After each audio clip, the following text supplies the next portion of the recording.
So, we are up to the good Wolverine movie. The only two good Wolverine movies that exist at the moment, The Wolverine and Logan. I am not overly excited, but I'm pretty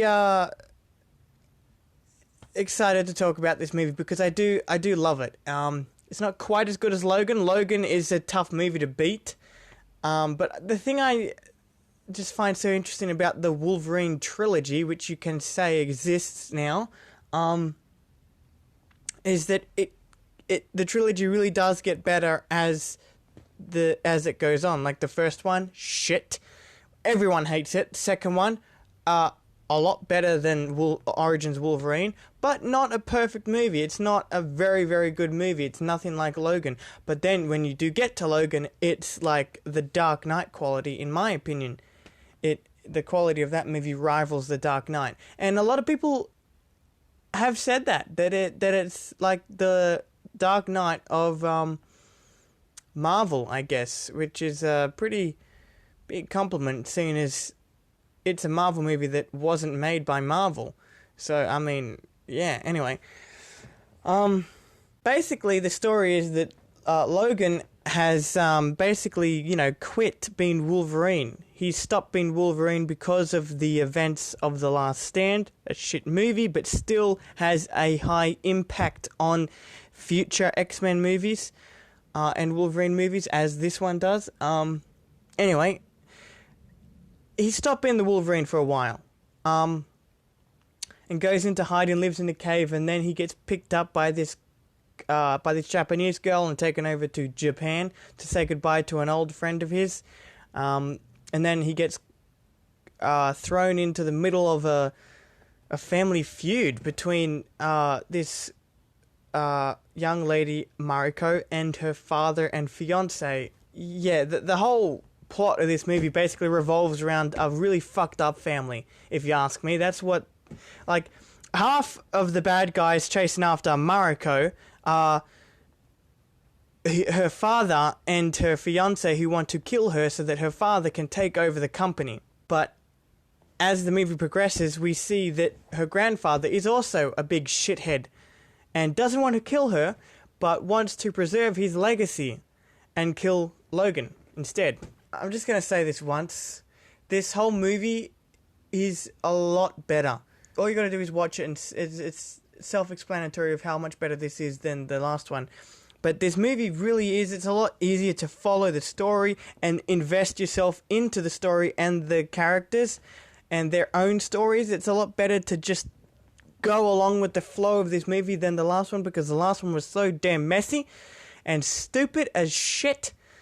Also, I think one of the problems with the last one is that the reason why, one of the many reasons why it was so hard to follow the story is because of its editing. The editing in this movie, so much better. It is so, just by the editing alone, it's a lot better to follow the story and move along with the characters. The action scenes in the first Wolverine movie, X-Men Origins Wolverine, was poorly done. We all know that. We all should know that by now. Frickin' jumping in the air, you can clearly see that they're on fucking strings. Sorry for the stuttering then. As soon as the first real action scene occurs in this movie, you almost immediately see, holy shit, this is a lot better. I'm in it. I am in this action scene. The first action scene at the funeral for Yashida. A spoiler alert, not really dead. But man, that is a great action scene to start off with, and I love that action scene. I just love that action scene. It's so good, and when an action movie's done good, where the story is intriguing and helps you empathize with the characters, so that when the action goes down, you're in it. I just love it when action movies do that, and I have to thank you, James Mangold, for giving us two really good Wolverine movies. You nailed it, man. Especially with Logan, but even with this one, who not that many people like this movie. This movie doesn't get the praise it should. I think this movie is good. Now, by the end of the movie, we learn that the old man who I said was not dead, who is very much alive by the end. He dies. But anyway, he's simply put the bad guy. Am I the only one who saw that coming? And even from the trailers, I had this suspicion, you know, if he wants his immortality, wouldn't he try his best to get it? And wouldn't that make him the bad guy? Anyway, it's just like, by the end of the movie, that they try and make this big surprise, and I'm like, really? Anyway, just to let you guys know, I don't think I mentioned this in my last review, in my last video, which was my last review for Origins of Wolverine. I am also going to do a review on Deadpool, right? I'm going to fully complete my X-Men movie review playlist, so that when the next X-Men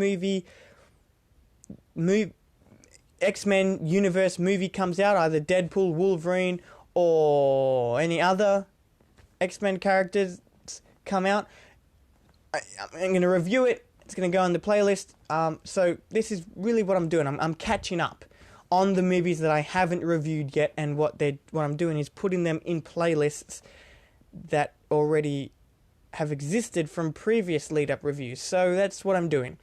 I'll see you guys later in my Deadpool review. See you then. Goodbye.